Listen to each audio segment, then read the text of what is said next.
12 বছরের পড়াশোনা শেষ হলে সমাবর্তন অনুষ্ঠান হতো। সেই অনুষ্ঠানে ছাত্রদের স্নাতক বলে ঘোষণা করা হতো। স্নাতক কথাটা কোথা থেকে এসেছে? পড়াশোনা শেষে ছাত্রদের বিশেষ স্নান করার প্রথা ছিল, তার থেকেই স্নাতক কথাটা এসেছে। ভীলদের রাজা কে ছিলেন? হিরণ্যধনু। হিরণ্যধনুর ছেলের নাম কি? একলব্য। রামায়ণ কার লেখা? রামায়ণ বাল্মীকির লেখা। ইংরেজিতে রোমিং শব্দটির অর্থ কি? ঘোড়া। ভারতীয় উপমহাদেশে ও ইউরোপের অনেক ভাষায় কোন ভাষা পরিবারের অন্তর্গত? ইন্দো ইউরোপীয় ভাষা পরিবার। ইন্দো ইউরোপীয় ভাষা পরিবারের একটা শাখার নাম লেখো। ইন্দো ইরানীয়। ঋগ্বেদ ও জেন্দ আবেস্তায় কোন ভাষার প্রভাব লক্ষ্য করা যায়? ইন্দো ইরানীয় আবেস্তার শ্রেষ্ঠ দেবতার নাম কি? অসুর। বেদ কোন শব্দ থেকে এসেছে? বিদ শব্দ থেকে। বিদ শব্দের অর্থ কি? জ্ঞান। বৈদিক সাহিত্যকে কয় ভাগে ভাগ করা যায়? কি কি? 4 ভাগে ভাগ করা যায়, যথাসংহিতা, ব্রাহ্মণ, আরণ্যক ও উপনিষদ। সংহিতাগুলি আসলে কি? ছন্দে বাঁধা কবিতা। সবচেয়ে পুরনো বৈদিক সংহিতার নাম কি? ঋগ্বেদ। কাকে কেন ঋক সংহিতা বলে? ঋগ্বেদের সূত্রগুলি ছন্দে বাঁধা, ঋকের সমষ্টি, তাই এই সংহিতার নাম ঋক সংহিতা। সংহিতা কথার অর্থ কি? সংকলন করা। সামবেদ সংহিতার বেশিরভাগ অংশ কোথা থেকে নেওয়া? ঋগ্বেদ থেকে। সামবেদ কিভাবে পাঠ করা হতো? সুর করে গানের মতো গাওয়া হতো। বিভিন্ন আচার অনুষ্ঠানের দরকারি মন্ত্রের সংকলন রয়েছে কোন বেদে? যজুর্বেদে। জাদু মন্ত্রের সংকলন রয়েছে কোন বেদে? অথর্ব বেদে। সংহিতাগুলিকে ব্যাখ্যা করার জন্য কি তৈরি হয়েছিল? গদ্যে লেখা ব্রাহ্মণ। আরণ্যকগুলি যারা লিখতেন তারা কোথায় থাকতেন? বনে থাকতেন। বৈদিক সাহিত্য কোন সময়ের মধ্যে রচিত হয়েছে? 1500 খ্রিস্টপূর্ব থেকে 600 অব্দের মধ্যে।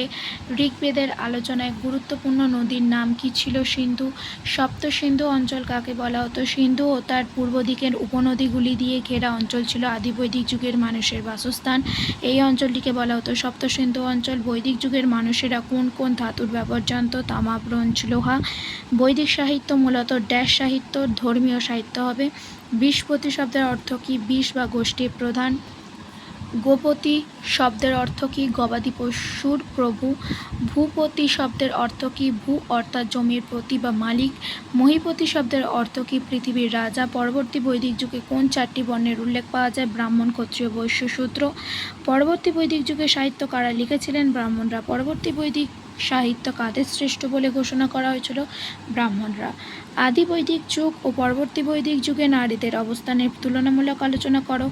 আদি বৈদিক সমাজে অনেক নারী শিক্ষা লাভ করতেন, এমনকি সমিতির বৈঠকেও কিছু নারী যোগ দিতেন বলে জানা যায়। যুদ্ধেও তারা অংশ নিতেন। ঋগ্বেদে কোথাও বাল্যবিবাহের কথা নেই।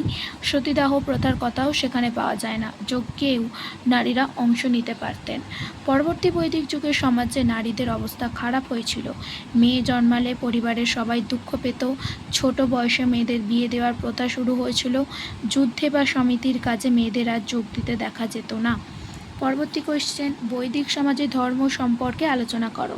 1 নম্বর, বৈদিক যুগে মূর্তি পূজা প্রচলিত ছিল না, কিন্তু দেব দেবীর মূর্তি কল্পনা করা হতো মানুষের মতন।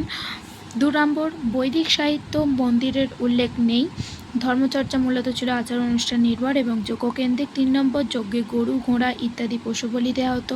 4 নম্বর, দেবতাদের মধ্যে উল্লেখযোগ্য ছিলেন ইন্দ্র, বরুণ, অগ্নি, সূর্য, মিত্র প্রমুখ। 5 নম্বর, যুদ্ধের ও বৃষ্টির দেবতা ইন্দ্র বৈদিক যুগের প্রধান দেবতা। ভেকস্তুতি কাকে বলে? ঋগ্বেদে ভেকস্তুতি বলে একটা অংশ আছে, সেখানে বলা হয়েছে একটি ব্যাঙ ডাকলে অন্যান্য ব্যাঙ তার মতোই ডাকতে থাকে।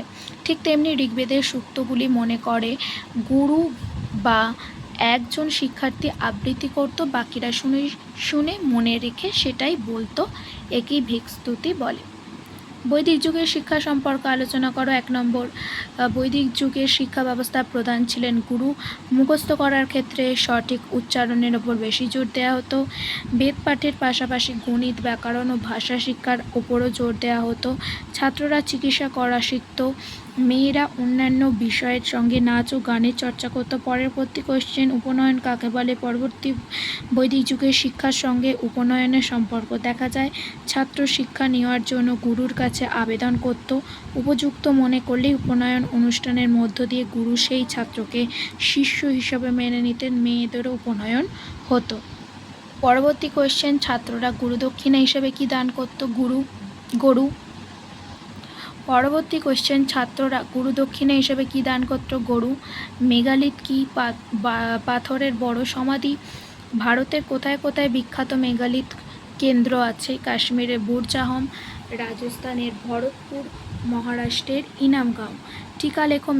মেগালিথ হলো বড় পাথরের সমাধি। প্রাচীন ভারতের লোহার ব্যবহারের সঙ্গে এই সমাধির সম্পর্ক খুঁজে পাওয়া যায়। বিভিন্ন অঞ্চলের জনগোষ্ঠী বড় বড় পাথর দিয়ে পরিবারের মৃত ব্যক্তিদের সমাধি চিহ্নিত করত। কোথাও আকাশের দিকে তাকিয়ে থাকা বড় পাথর, কোথাও বৃত্তাকারে সাজানো অনেক পাথর, কোথাও পাহাড় কেটে বানানো গুহার ভিতরে সমাধি, এরকম নানা রকমের সমাধির খোঁজ পাওয়া যায়।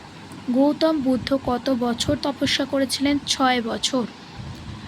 প্রথম কোন বেদে ইটের কথা পাওয়া যায়? যজুর্বেদে। টিকা লেখো। 10 রাজার যুদ্ধের কথা ঋগ্বেদে অনেক আছে, তার মধ্যে বিখ্যাত হলো 10 রাজার যুদ্ধ। ভরত গোষ্ঠীর রাজা ছিলেন সুদাস, তার সঙ্গে অন্যান্য 10টি গোষ্ঠীর রাজাদের যুদ্ধ হয়েছিল। সুদাস 10 রাজার জোটকে হারিয়ে দিয়েছিলেন, এর ফলে ভরত গোষ্ঠীর রাজনৈতিক ক্ষমতা বেড়েছিল। নদীর ওপর একটি বাঁধ ভেঙে দিয়েছিলেন সুদাস, হয়তো নদীর জলের ওপর অধিকার বজায় রাখার জন্যই এমনটা করা হয়েছিল। এই যুদ্ধের সঙ্গে পরবর্তীকালে মহাভারতের কুরুক্ষেত্র যুদ্ধের কিছুটা মিল রয়েছে।